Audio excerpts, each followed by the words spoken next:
ලංකාව පිළිබඳව වටපිටාව බලනකොටත් රට තුල මිනිසුන්ට අමාරුකම් තිබුණත් මාස 15කට එහෙමත් නැත්නම් වසර 2කට කලින් මේ රට තිබුණු තත්ත්වය නැවත නැවත මතක් කරලා දීම වටිනවා කියලා මම විශ්වාස කරනවා. ශ්‍රී ලාංකික පුරවැසියෝ හැටියට බොහොම ඉක්මනින් බොහොම දේ අමතක වෙනවා කියන එක අපි සියලු දෙනා දන්න කරුණක්. හැබැයි මේ අවදියේ මතක් කරන්න ඕනේ දෙයක් තමයි මේ රට වසර 2කට ඉස්සෙල්ලා තිබුණේ අසාධ්‍ය ලෙඩක් හැදිච්ච රෝගියෙක් හැටියට. බෙහෙත් දෙන්න දොස්තර කෙනෙක් හොයාගන්න බැරි වෙච්ච ලෙඩේට මොකද්ද බෙහෙත කියලා දන්නේ නැති ලෙඩෙක්ව තමයි අපි අවුරුදු 2කට ඉස්සෙල්ලා මේ රට තුල දැක්කේ. ලෙඩාට බෙහෙත් කරන්න කියලා මිනිසුන්ට අඬ ගහනකොට දොස්තරලා කියපු මිනිස්සු හැංගුණා. එන්න බෑ කිව්වා, බාර ගන්න බෑ කිව්වා, කරගන්න බෑ කිව්වා. හැබැයි එක මිනිස්සෙක් මේ ලෙඩාට බෙහෙත් ටික දෙන්න ගත්තා. හැබැයි ලෙඩාට මේ බෙහෙත් බොන්න අමාරුයි. ඒක තමයි අමාරු දේ. ඒක තමයි කියන්නේ ලෙඩා ඕන ලෙඩක් හැදුනා කියමුකෝ. අපේ ට්‍රීට්මන්ට් එකක් කරනකොට ලෙඩාට ට්‍රීට්මන්ට් කරද්දී ලෙඩාට රිදෙනවා. ඒ ලෙඩා ට්‍රීට් වෙනකොට ලෙඩාට ඒක දරා ගැනීමේ අපහසුතාවයක් තියෙනවා. නමුත් ලෙඩා හොඳ වෙනවා. ලෙඩා හොඳ වෙන්න නම් අපි පුංචි කාලෙන් කියනවා වගේ බෙහෙත් තිත්තයි. තිත්ත බෙහෙත් බොන්න වෙනවා. එහෙම වෙලා තමයි ලෙඩා හොඳ කරගන්න ඕනේ. ලෙඩා හොඳ වුණාට පස්සේ ලෙඩාට හරියට තමන් කටයුතු කරගන්න පුළුවන් වෙයි කියන එක තමයි මම නම් දන්න විදිහට මගේ ශාස්ත්‍රයනෝ මට තේරෙන දේ. මුලින්ම අපේ ආදරණීය මාධ්‍ය මිත්‍රයන්ට මතක් කරලා දුන්නේ එක මේ අභියෝග ජය ගන්න පුළුවන් මිනිස්සු තමයි රටේ නායකයෝ වෙන්න ඕනේ. එහෙම නැත්නම් අභියෝගයක් හමුවේ හැංගි තමන්ගේ වෙලාව නැකත එනකම් බලන් ඉන්න මිනිස්සු නායකයෝ නෙමෙයි. ඒ ඇවිල්ලා පරම්පරාවෙන් නමක් තියෙන නිසා පරම්පරාවෙන් තමන්ට උරුමයි කියලා හිතලා තමන් දේශපාලනය කරන හදන උදවිය තමයි ඒ අභියෝග බාර ගන්න නැති නායකයෝ. මම පුංචි විදියකින් පටන් ගත්තොත් ජනාධිපතිතුමා ගැන කරුණු කියන්න නෙමෙයි මම මෙතනට ආවේ. එතුමා මේ අභියෝග කොච්චර හොඳින් ජයග්‍රහණය කරලා තියෙනවද කියන එක ප්‍රායෝගිකව ඔප්පු වෙමින් තියෙනවා. ඔව් වැට් එක ප්‍රශ්නයක් නැහැ කියන්න බෑ. වැට් එක ප්‍රශ්නයක්. හැබැයි මේ රට තුල විනයක් නැමැතිව අවුරුදු 75ක් දේශපාලනයම කරවලා නිකන් රස්සාවල් දීලා රජයේ රස්සාවල් වලට පුරවලා උගත් ළමයි රෝහල්කම් කරුලා කරලා CTB එක ඇතුළට පුරවලා මේ රට විනාශ කරේ දේශපාලක. මේක පැහැදිලිව පිළිගන්න ඕනේ. හැබැයි එක නායකයෙක් අමාරු වුණත් දේශපාලනයේ කරන එක නවත්තලා රට හදන්න උත්සාහ කරනවා. ඒ නිසා ඒ නායකයාගේ යටතේ අභියෝගයක් බාරගත්ත කෙනෙක් හැටියට මට ගොඩාක් අද සතුටු වෙන්න පුළුවන්. හැමදාම කියන වගේ සංචාරකයෙක් නැතුව ඉන්න සංචාරකයට තෙල් හොයාගෙන දීලා ඉන්න හෝටලේට වාහනයක් කළා එයාපෝට් එකට ඇල්ලලා පටන් ගත්තා අපි අද 106ක සංචාරක වර්ධනයක් තියෙනවා. අද සංචාරක කර්මාන්තයේදී එකක් බැලුවොත් ගිය ජනවාරි මාසේ කියන්නේ 20යි 23 අප්‍රේල් මාසේ ආවේ 1,02,000යි සංචාරකයෝ. අද 30 වෙනිදා අද වෙනකොට 2,01,683ක් ඊයේ 30 වෙනිදා වෙනකොට බහැලා තියෙනවා. ඉතින් මම හිතුවා අද 31 අද දවසේ තව 7,000ක් විතර එකතු වුණාම 2,08,000 පණින්න 100%කින් වර්ධනයක් ගිය අවුරුද්දට වඩා මේ ජනවාරිය තුල ලැබිලා තියෙනවා. නමුත් අවාසනාව අපි ඊයේ දැක්කා බස් 300ක් විතර ගෙන්නගෙන මට ආරංචි පර්ස් අති විශාල ප්‍රමාණයක් නැති වුණා කියලා මෙතනත් කෙනෙක්ගේ පර්ස් එකක් නැති වුණා කියලා ආරංචියක් තියෙනවා. පොලිසිය මහතුරුන්ගේ පර්ස් නැති වෙලා කියලා ගොඩක් ආරංචියක් තියෙනවා. අන්තිමට අවසානයේ සාමාන්‍ය එක ආසනයකට බස් දෙකයි පිටපළාත්වල බදුල්ලගේ පළාත් වලින් එක බස් එකයි. ඒතර බලන්න ආසන 150ක් ගානේ බැලුවොත් එම බස් 100කින් දෙක ගාන ගෙනවා 200 අනිත් ඒවා වලින් ගෙනවා 250ක් 300ක් ආපු ගාන බැලුවොත් එම 10000ක් කියලා 50 ගානේ තිබ්බත් 10000ක් තමයි මේ ඇවිල්ලා තියෙන්නේ. මේ හැමදාම එන 10000ට මගේ පරණ බොස් අතවනලා යනවා. ඒක තමයි ඉස්සර හැමදාම උනේ. අභියෝගයක් බාර ගන්නවා කියන්නේ තමන්ගේ මිනිස්සු කියලා තමන්ට අතවනා ගන්න එක නෙමෙයි. ඒ නිසා මම කනගාටු වෙනවා එතනින් එහාට මම එතුමා ගැන කියන්නේ. එතුමා එහෙම ඉන්න එකම අපිට ගොඩක් වටිනවා. හැබැයි මම නැවත තවත් එතුමාට මතක් කරලා දෙන්න ඕනේ. රනිල් වික්‍රමසිංහ ජනාධිපතිවරයා 10 වතාවකට වඩා පාර්ලිමේන්තුවේ කිව්වා මට දේශපාලනය කරන්න උවමනාවක් නැහැ. අපි එක පාර්ලිමේන්තුවක් හැට එකතු වෙලා මේ රටේ තියෙන විනය නැති වෙච්ච දේවල් ටික හදමු කියලා. පුංචි උදාහරණයක් මම දෙන්නම්.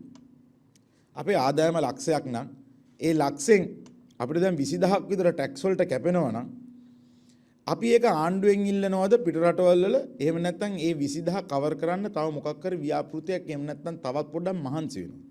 අපේ රටේ අපේ නොවිච්ච දේ තමයි අපි මහන්සි වෙන්න කැමති නෑ.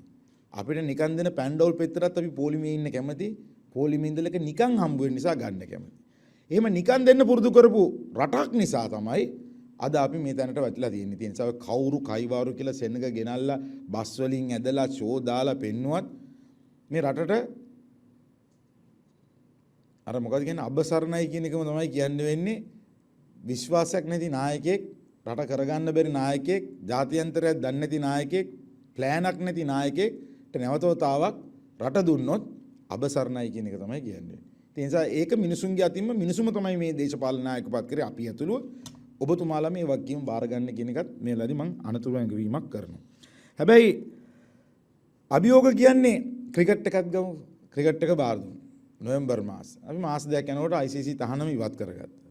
ක්‍රිකට් වල AGM එක. එහෙම නැත්නම් ICC AGM එක කියන්නේ ලොකු ඉවෙන්ට් එකක්. ලෝකේ තියෙන සියලුම ක්‍රිකට් පරිපාලන සියලු දෙනා ජූනි මාසේ ලංකාවට ගෙන අපරාධේ මේ under 19 World Cup එක පීයේ වෙස්ට් ඉන්ඩීස්ට බොහොම පොඩි ගානකින් පෙරදුනා. හැබැයි ලංකාවේ ගහන තිබ තරඟාවලිය. මේ තරඟාවලිය ගැහුවනම් කාමර අඩුම ගානේ 600ක් 700ක් එතනම මාස එකමාරකට විතර විකුණ ගන්න තිබුණා. ට්‍රාන්ස්පෝර්ට් කරන කට්ටිය වෙන්න පුළුවන් නොයෙකුත් දේ ලොකු විශාල වියදමක් අපිට නැති වුණා. නමුත් මම හිතනවා ඒක යම් අඩුපාඩු වල නමුත් හරි ක්‍රමවේදයකින් ක්‍රිකට් පරිපාලනය වෙනස් වෙන්න ඕනේ. ක්‍රිකට් පරිපාලනයේ ඡන්ද කරන ක්‍රමය වෙනස් වෙන්න ඕනේ. ඒවා අනිවාර්යෙන් පොරොන්දු වෙච්ච විදියටම එදා ක්‍රීඩා පනත වෙනස් කරලා කරා විදියටම හරි ක්‍රමයකට පාර්ලිමේන්තුව තුලින් හරි ක්‍රමයකට කරන්න ඒව උත්සාහ කරනවා. මම දැක්කා මට ගොඩාක් මඩ පෞද්ගලිකව ගහනවා ඉස්සර හිටපු ඇමතුමයි තව කෙනෙකුයි. මම ඒගොල්ලන්ට වචනයකින්වත් උත්තර දෙන්නේ නැහැ. කිඹුල් කඳුළු හල්ල වැඩන්නේ වැඩක් කරලා පෙන්වන්න පුළුවන් වෙනවා. ඒ වගේම ෆුට්බෝල් ෆෙඩරේෂන් එක. ඒකේ ආසියානු සභාපතිතුමා මං ගිය සතියේ මුණ ගැහුණා. අපිට ක්‍රීඩාංගණයක් අපි කටාන ප්‍රදේශයේ ජාත්‍යන්තර ක්‍රීඩාංගණයට එතුමා මුල්ගල් තියන්නට පැමිණෙන්න සූදානමින් ඉන්නවා. අප්‍රේල් මාසයේදී අපි ඒකට සියලු කටයුතු සූදානම් කරනවා. ඒ වගේම ලංකාවේ තියෙන මේ ස්ටේඩියම් විනාශ වෙලා තියෙන්නේ. කිල්නොච්චිය ගත්තොත් වවුනියාව ගත්තොත් මේ හැමතැනම ලොකු විශාල මුදලක් කරලා මිලියන 300 400 විදන් කරලා හදපු ඒවා දැන් මේ අලුතෙන් හදපු ඒවා ගරාවටෙන් පටන් ගන්නවා. අපි අද පත්තරේට EOI එකක් දැම්ම expression of interest එකක් පෞද්ගලිකාංශයටත් එකතු වෙලා රජයත් එකතු වෙලා ක්‍රීඩකයන්ටත් ඒවා පාවිච්චි කරන් දෙනවා වගේම ඒවා ඒ හොඳ තත්වෙම පවත්වාගෙන යන්න වැඩපිළිවෙලක් නිර්මාණය කරා. අපි සුගතදාස ක්‍රීඩාංගණය කෙත්තාරාමත් ඇත්තටම අයිති වෙන්නේ ක්‍රීඩා අමාත්‍යාංශයට. ඒක සුගතදාස ඒක යටතේ තිබුණේ. හැබැයි ගෙවන්නේ ලක්ෂ 2කමාරයි. හැබැයි ක්‍රිකට් ආයතනය පරිපාලනය කරන නිසා ඒක හොඳ ස්ටේඩියම් එකක් විදියට කරගෙන යනවා. ඒ වගේම සුගතදාසකෙත් ඉස්සර මතයි මම ඉස්කෝලේ යන කාලේ ඉස්කෝලේ ඇරලා අපි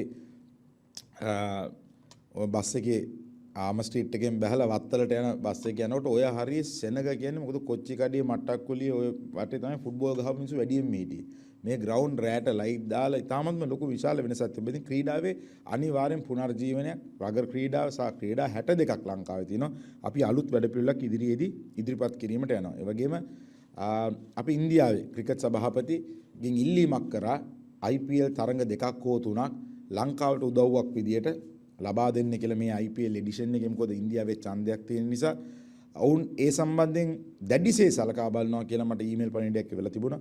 මම ඒ ගැන ගොඩාක් සතුටු වෙනවා. මම හිතනවා ඒක කරගන්න පුළුවන් වෙයි කියලා.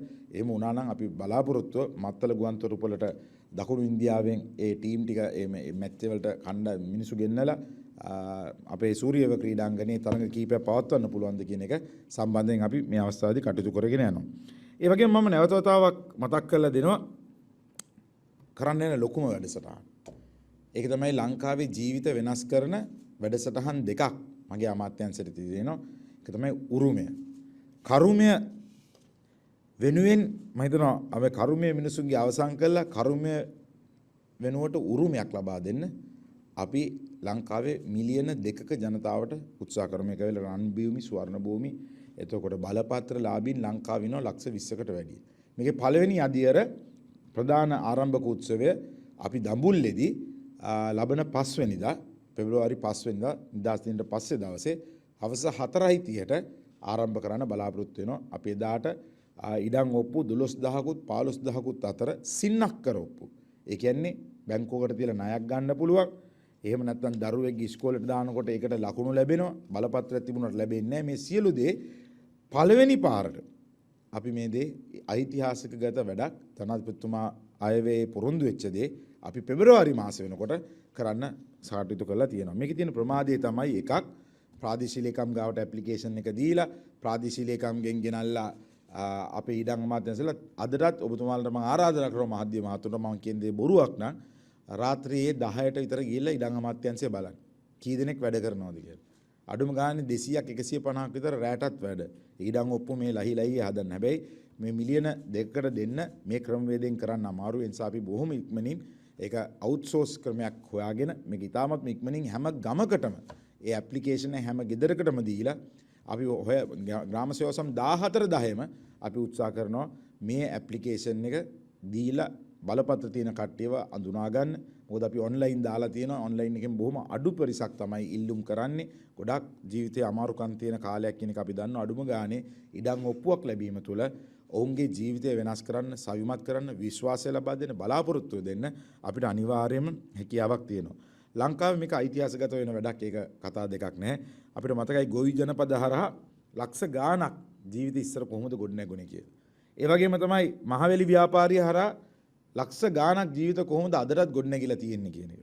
ඉතින් උරුමය හරහා මේ රටේ ලක්ෂ ගාණක් ජීවිතවලට අනිවාර්යයෙන්ම අලුත් හුස්මක් ගන්න පුළුවන් අවස්ථාවක් ලබා දෙනවා. මේක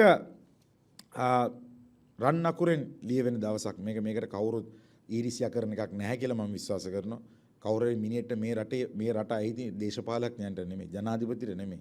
ජනාධිපතිතුමාගේ තමයි ඉඩම් තියෙන්නේ. එතුමා තමයි අවසාන අත්සම ගහන්නේ. ඔප්පුවේ එන්නේ ජනාධිපතිතුමාගේ අත්සම. හැබැයි කාටවත් මේක උමුණා වුන්නේ නැහැ දෙන්න.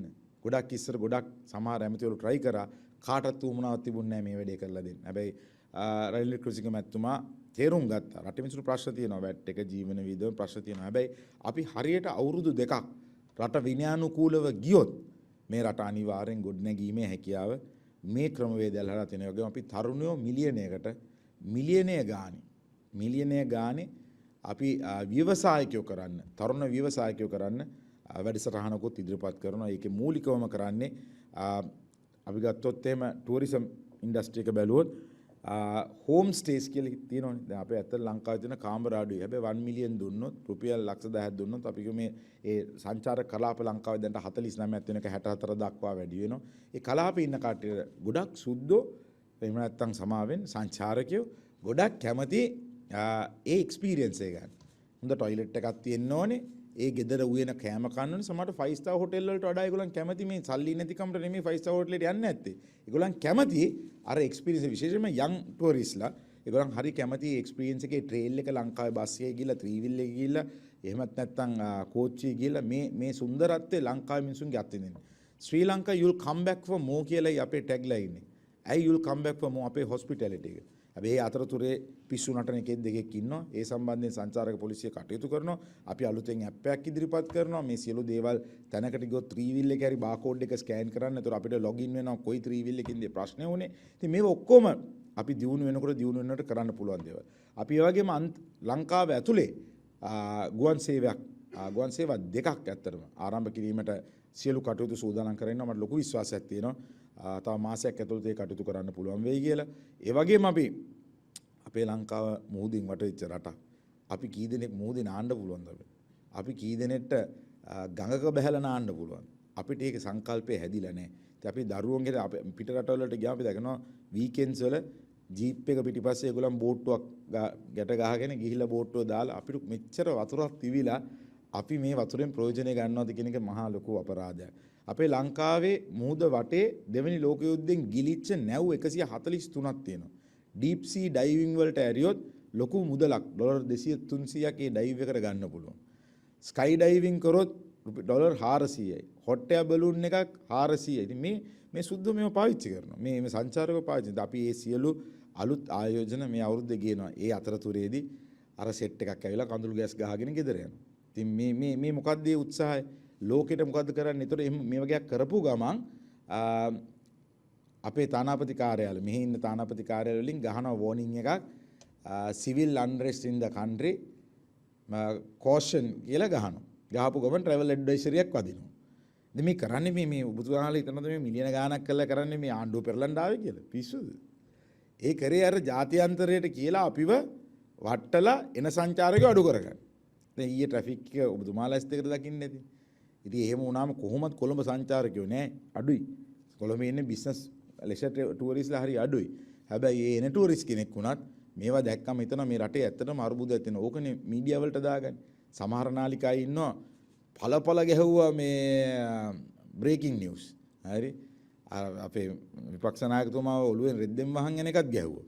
ඉතින් මේ අර සාමාන්‍ය අර හිරකාරයෝන්ව වහගෙන ගෙනියනවා වගේ සුදු රෙද්දෙන් මම දැක්කේ. ඒ දන්නේ වහන් ගියේ මුණ දකින්නටවත් දන්නේ නැහැ. හැබැයි වහන් ගියා මම දැක්කා. ඉතින් ඒ ඔක්කොම දාන්නේ බ්‍රේකින් වල. ඉතින් මේ පෙන්නන්නේ මේ රටේ ලොකු ව්‍යසනයක් තියෙනවා. හැබැයි නිකන් හරි මේ පළාතට ආවනම් ඒක ආයෙත් පාරක් ලංකාවේ අර සංචාරක ශාස්ත්‍රයේ ගොඩනැගගෙන ආණ්ඩුවේ කියන්නේ ආණ්ඩුවට කොහොමද ඡන්දයකට යන්න වෙනවනේ. ජනාධිපතිවරයෙක් හරියටම ගිය ජනාධිපතිවරයා පත් වෙලා මාසයකට ඉස්සෙල්ලා පත් විය යුතුමයි. ඒක තමයි නීතිය. ඒතර ඔක්තෝබර් 17 වෙනිදා ඉස්සෙල්ලා මේ ලංකාවේ අලුත් ජනාධිපති කෙනෙක් එන්න ඕනේ. ඉතින් ඡන්දයක් තියෙනවනේ. ඇයි ඒ ඡන්දේ තියෙනකන් මේ මෙතනට ඇවිල්ලා උද්ඝෝෂණය කරන මොකද්ද බලාපොරොත්තු? අලුතෙන් ඡන්දයක් ගන්න කොහොමද ඡන්දයක් තියෙනවනේ ජනදී. ඒකට ගිහිල්ලා ගම්වල ගිහිල්ලා වැඩ කරනවා මිසක් අර ඉන්නම සෙනඟ බස්වල දාලා ගෙනල්ලා අර මුදල් ටිකක් නාස්ති කරලා ඒ සල්ලි ටික ඇත්තටම පොලිසියට දුන්නා නම් තව පොඩ්ඩක් පොලිසියට උන් හරි අරන් දෙන්න තිබුණා. අඩුම ගන්න මේ කාර්යය මිට වඩා හොඳට කරන්න. ඒ නිසා මම නැවතත් කියන්නේ අභියෝග වලට බයෙ පැනලා ගිහිල්ලා තමන් සීන් එකේ ඉන්නවා කියලා පෙන්වන්න මේ වගේ උද්ඝෝෂණය කරන්න එපා කියලා. ඊට වඩා හොඳයි ගමේ සාකා සමිති රැස්වීමක් කරලා ඊට වඩා ගම සංවිධානය කරලා කරන එක තමයි ඊට වඩා බුද්ධිමත් කියලා මම ඊට වඩා එතනට කතා කරන්නේ නැවත තවක් අවසානෙත් මතක් කරලා දෙනවා. මැරෙන්න ගිය ලෙඩෙට බෙහෙත් දීලා මැරෙන්න ගිය ලෙඩාව හොඳ කරගෙන මැරෙන්න ගිය ලෙඩා දැන් ICU එකකින් ගලවලා කාමරයට මාරු කරලා තියෙනකොට තව මාස දෙක තුනක් ඒ ලෙඩා ඉන්න වෙනවා. ඉස්පිරිතාලේ බෙහෙත් අමුයෙන් බොන්න වෙනවා. පොඩ්ඩක් තිත්ත බෙහෙත් ටික. හැබැයි මේ ලෙඩාට ගෙදර යන්න පුළුවන් කියන විශ්වාසයක් තියෙනවා. හැබැයි ඒ ලෙඩාව ආයෙත් ICU එකට දාලා ඒ ලෙඩාගේ පණ එළියට ගන්න හදනවා නම් ඒ වගකීම මේ රටේ මිනිස්සු බාර ගන්න ඕනේ කියන එකත් මේ අවස්ථාවේදී මතක් කරනවා. ප්‍රශ්න මොනවද තියෙනවද? අනතුමා මේ ඔබතුමා සඳහන් කරානේ දැන් මේ ක්‍රිකට් තහනම ඉවත් කරගත්තානේ. දැන් එතකොට අර කලින් කිව්වාගේ අපි මේ ICC ගේ AGM එක ලංකාවේ තියන්න පුළුවන් වෙයිද දැන්? ඔව් දැන් ඉතින් අපි සියලුම කොන්දේසි විරහිතව අපිට කිසිම කොන්දේසියක් නැහැ. with immediate effect කියලා එක ඒගොල්ලන් ගහලා තිබ්බේ full status නැවතතාවක් අපිට ලබා දීලා තියෙනවා. එකම දේ ඒගොල්ලන් AGM එක වෙන කොහෙට හරි මාරු කරලාද කියන එක මම දන්නේවත් නැහැ. දැන් දන්නා තරමින් මම ICC ගේ ප්‍රධාන විධායක නිලධාරීතුමා ලංකාවට ආව මම හිතන්නේ ගිය මාසේ 10 වෙනිදාද කොයිද ජනාධිපතිතුමාවත් මුණ ගැහුණා. එතනදී එතුමාලට අපි කිව්වා කොහොමද මේ AGM එක ප්ලෑන් කරලා තිබ්බා. AGM එකයි under 19 World Cup එක ඔක්කොම මේ ඒගොල්ලන් කැලෙන්ඩරේ ඇතුලේ තිබ්බ එක. ඉතින් අපි කොහොම හරි ඒකවත් අඩුම ගානේ ගේන්න කියලා බොහොම සුබවාදීව ඒකට මම ප්‍රතිචාර දක්වුවා. ඒ වගේම එතුමාලා මෙහි ඇවිල්ලා ගිහිල්ලා කිව්ව විදිහටම අපේ මේ මැදිහත් වීම දේශපාලන මැදිහත් වීමක් කරන්නේ නැහැ කො ජනාධිපතිතුමා පැහැදිලිව කිව්වා ක්‍රීඩා පනත ඇතුලේ ක්‍රීඩා ඇමතිවරයාගේ තියෙන බලතල ගලවනවා කියලා. දැන් මම එතුමා පත් කරේ මට බලතල නැති කරනවා. හැබැයි ඒක හොඳයි. ක්‍රීඩා වෙන මොන ලෝකෙ කිසිම රටක් නැහැ ක්‍රීඩා ඇමති විසින් ටීම් අත්සන් කරන. ක්‍රීඩා ඇමති එන්ඩෝස් කරන්න ඕන කියලා ලෝකෙ කොහෙවත්ම රටක නැහැ. මේ දේශපාලනයේ වීමක් ඇත්ත වශයෙන්ම. ලෝකෙ කොහෙවත් නැහැ මේ මිනිස්ටර් ස්පෝර්ට්ස් මිනිස්ටර්ගේ අප්‍රූවල් එකක් ඕනේ කියලා. ස්පෝර්ට්ස් මිනිස්ටර් හැම ක්‍රීඩාවක් මම ක්‍රීඩා 62ම දන්නවා. ක්‍රිකට් ක්‍රීඩාව මම ජාතික මට්ටමට ගහලා තියෙනවා. මගේ නෙමෙයි ඒක ඉන්ඩිපෙන්ඩන්ට් බොඩි එකක් විසින් කළ යුතු දෙයක්. ඒක මේ අපි වැරදියෙන් දාගන්න ඔටුන්නක් මේක. ඉතින් මේ ඉස්සෙල්ලාම මේ ඇමතිවරයෙක් අත්සන් කරන්න කියලා ආවේ LTT ප්‍රශ්න තියෙන කාලේ ලංකාව නියෝජනය කරනකොට ඒ ක්‍රීඩකයාගේ වගකීම බලන්න තමයි ඇමතිවරයා ඒකට අත්සන් කරේ. මොකද ජාතික කොඩිය වෙනුවට LTT කොඩියක් ඉස්සුවා නම් ඔලිම්පික් එක හරි කොහි හරි එතන ගැටලුවක් වෙන්න පුළුවන් නිසා. ඒ වගේ දේවල් නිසා තමයි ඇමතිවරයාට මේ බලතල ඒ කාලේ තිබුණේ. නමුත් ඒ ඔක්කොම ජනාධිපතිතුමා බොහොම පැහැදිලිව තාත්ම සාර්ථක විදිහට කිව්වා. ඒ වගේම චිත්‍රසිරි කොමිටුවට දාලා ක්‍රීඩා පනත ලංකාවේ තාමත් පරණයි. ඒක වෙනස් කරන්නත් දැන් මම දැක්කේ ඊයේ පෙරේද වැරදි නිවුස් එකක් ගගහ ගියා. මම මේ ශ්‍රී ලංකා ක්‍රිකට් එකේ කොමිටියක් පත් කරලා තියෙනවා කියලා අලුත් ව්‍යවස්ථාවක් හදන්න මම පත් කරේ නැහැ. නමුත් ඒ ICC ගේ ප්‍රධාන විධායක නිලධාරීතුමා ආපු වෙලාවේ යා කිව්වා ඒගොල්ලන්ගේ ටෙක්නිකල් සපෝට් එක දෙන්නම් ශ්‍රී ලංකා ක්‍රිකට් එකට. ඒගොල්ලන්ගෙත් කොන්ස්ටිටියුෂන් එකක් මොකද්ද ඒගොල්ලන් බලාපොරොත්තු වෙන්නේ කියන එක හදන්න. ඒක අපිට බාර දුන්නාම අපි චිත්‍රසිරි කොමිටුවට ඒක බාර දෙනවා. මේගොල්ලන්ගේ රෙකමෙන්ඩේෂන් මේකයි මේ කට්ටියගේ රෙකමෙන්ඩේෂන් මේකයි කතා කරලා මේක හොඳම දේ කරලා පාර්ලිමේන්තුවට ඉදිරිපත් කරලා 50ක් විදිහට පාස් කරන්න. නීතියක් තියෙනවනේ රටේ. අපිට ඕන විදිහට ඉන්ටරිම් කොමිටි දාන්නත් එහෙම කරන්න බෑ. ඔය පාකිස්තානේ ගැන සමහර කට්ටිය කියවනේ හේ ඉන්ටරිම් තිබ්බයි කියලා. ඔන්න අද අවුරුදු දෙකකට පස්වෙනි සභාපතිත් මාරු වුණා. හරි. ඒ මොකද මේ රටේ ඒක අච්චාරුවක් වෙලා. හරි ඒගොල්ලන් ඒ රටේ මුළු ක්‍රිකට් පරිපාලනයම තමයි එකතු වෙලා ඉන්ටරිම් එකක් ඕනේ කියලා කිව්වා. එහෙම කරනවා නුවත් ඒගොල්ලන් ඒකට ඉඩ දෙන්න කැමති කිව්වා. නමුත් එහෙම නැත්නම් සවුත් ආෆ්‍රිකාවලත් එහෙම ඒගොල්ලන් එකඟ වුණා. එකගතාවයකට ආවා.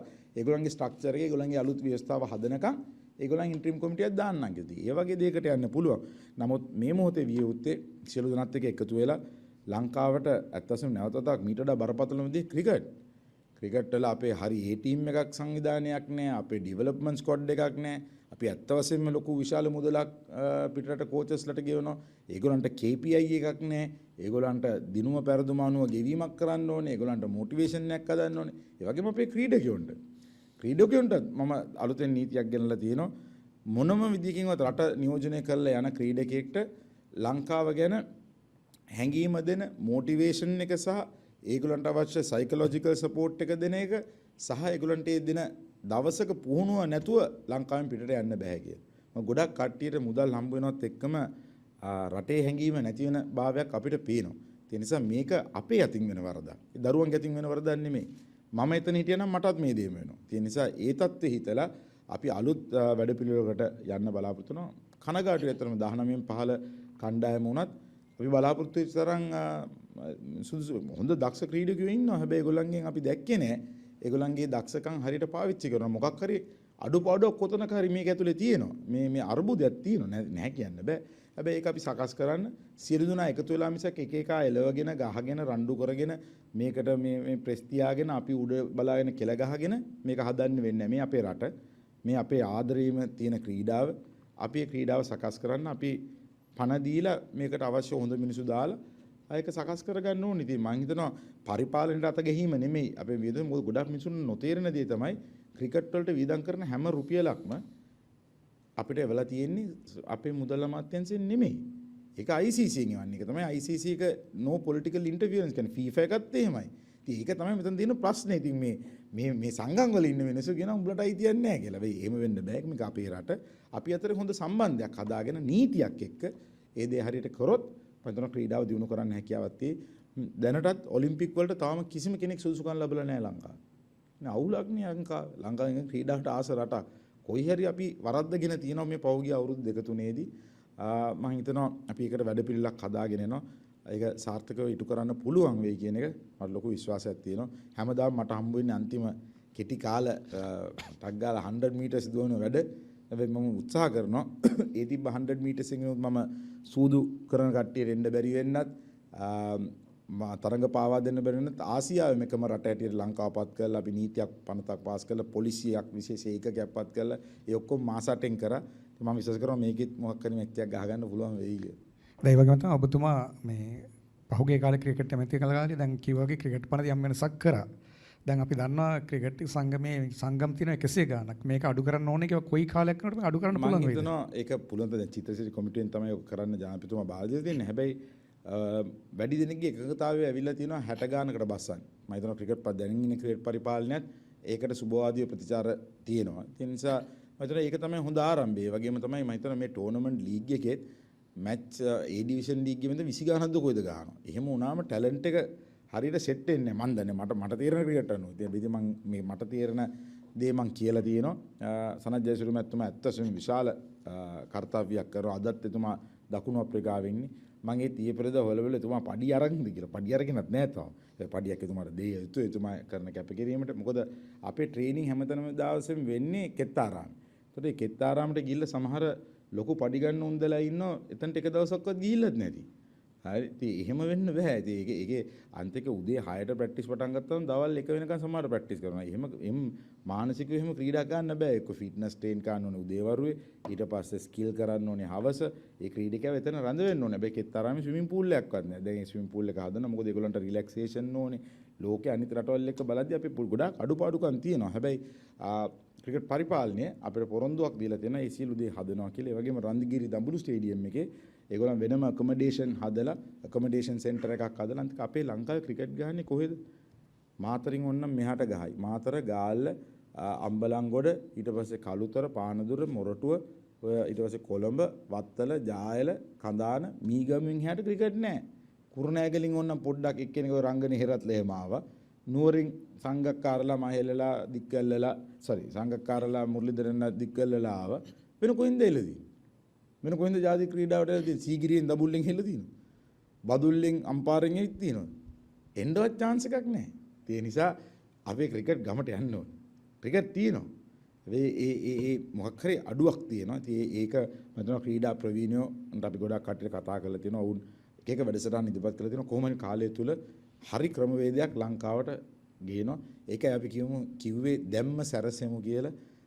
ක්‍රිකට් දිනන්න ඕන නම් ඊගාව ලෝක කුසලාන ඕනේ නම් දැම්මම සැරසෙන්න වෙනවා. මොකද අලුත් කොල්ලෝ සෙට් එක ඉස්සරහට ඉන්න පරිණත ක්‍රීඩකයොත් එක්ක ඒ වගේම තාමත්ම හොඳ මම හිතනවා තියරිම් කාර්යක සෙට් එකක් ඉන්නවා අලුත් තරුණ කට්ටිය. ඒගොල්ලෝ ළඟදි ක්‍රිකට් ගහපු කට්ටිය.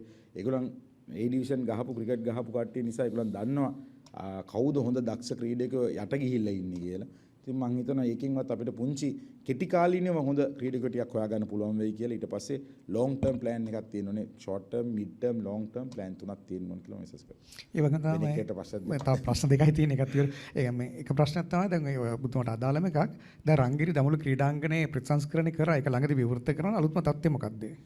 නෑ රංගිරි දඹුල්ල ස්ටේඩියමේ විවෘත කරනවා කියන්නේ ලයිටිංగ్ සිස්ටම් එක. ඒ කියන්නේ MCG මෙල්බන් ක්‍රිකට් ග්‍රවුන්ඩ් එකේ දාලා තියෙන විදිහේ ලංකාවේ තියෙන ලේටස්ට්ම ලයිටිං සිස්ටම් එකක් තමයි ඒගොල්ලන් දාලා තියෙන්නේ. ඒක ඕපන් කරනවා. ඒ වගේම මේකේ අර හයිඩ්‍රේෂන් පූල් ඔය ඉන්ජරිස් වලට කියන හයිඩ්‍රේෂන් පූල් එකයි රිලැක්සේෂන් පූල් එකයි ඕපන් කරන්නේ. ඒ වගේම අපි එදාට මුල් ගලක් තියෙනවා. ඒකේ මුල් ගලක් කියන්නේ ඩිජිටලි තියෙන මුල් ගලක්.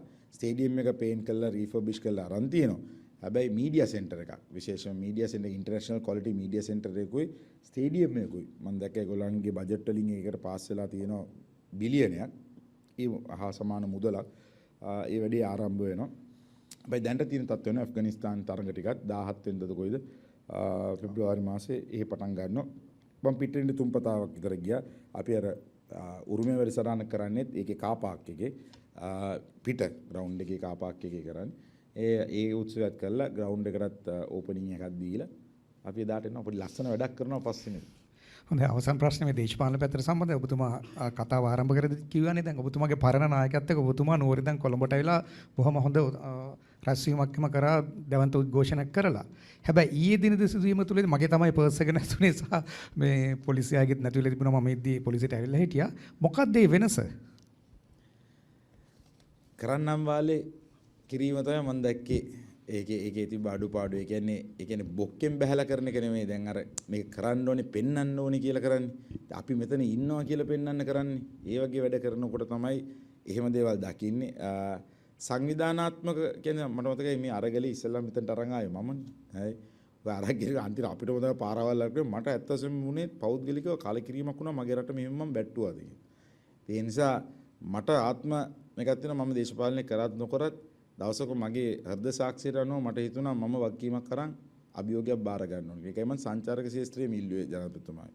මම අද ඇත්තටම නියතමානීව මට හෙට මිනිස්සු මොන විදියට උසුළු කරත් ආත්ම විශ්වාසය අනුව මට ලොකු සතුටක් තියෙනවා.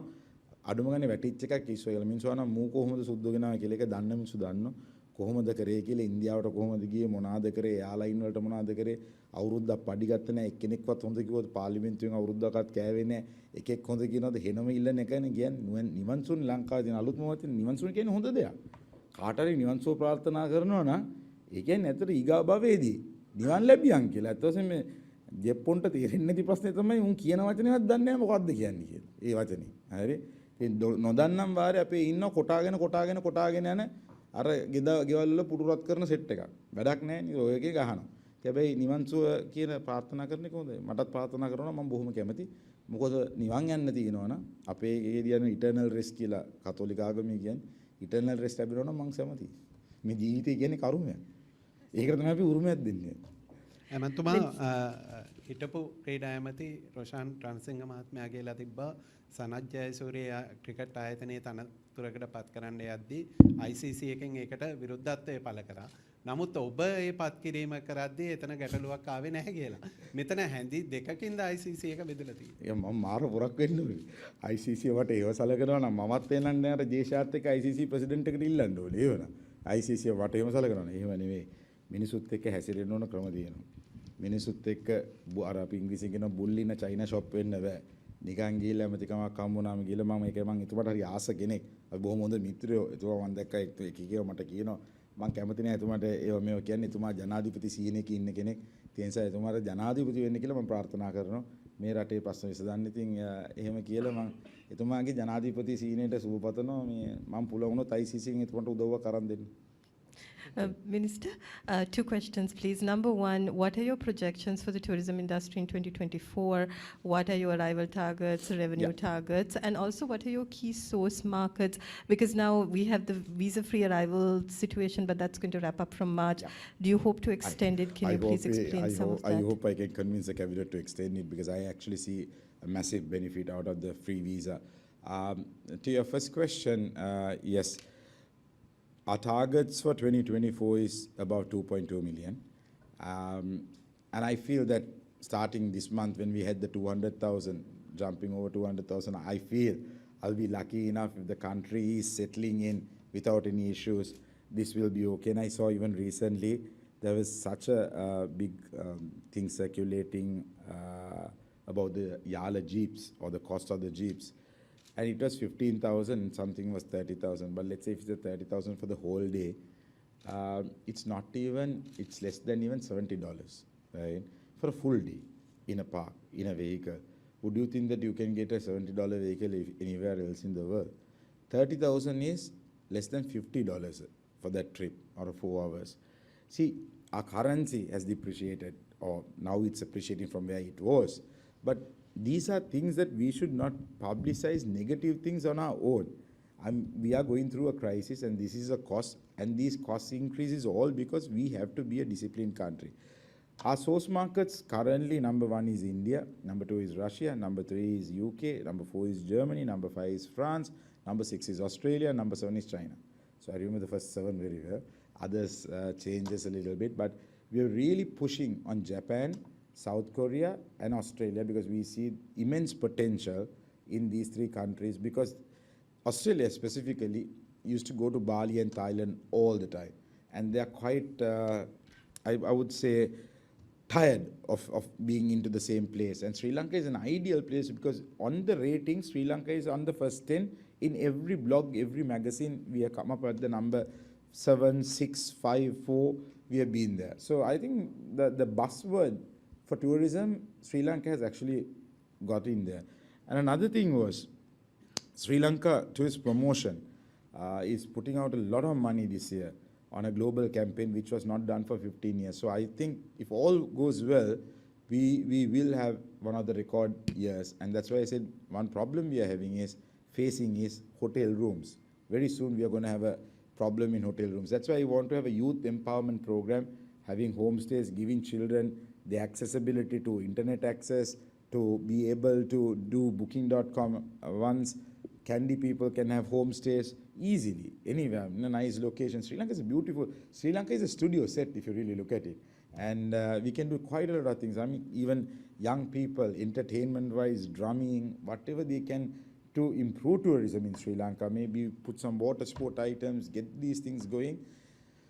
We should be able to have tourism, and our target for 2030 is 4 million. So my ultimate target is to get to 4 million. India is having a problem with Maldives. We will be lucky to get most Indians to come in. I just saw Jay Shankar have said, if you want to get out of the country, first go to Sri Lanka. So I mean, those are endorsements. So those are endorsements a lot of people would not understand what can do. And as I said, people ask what we did to bring tourism. So when we went to India and we got this lady, I always say this, called Jyoti Mahar. She was the Indian Travel Agents Association president.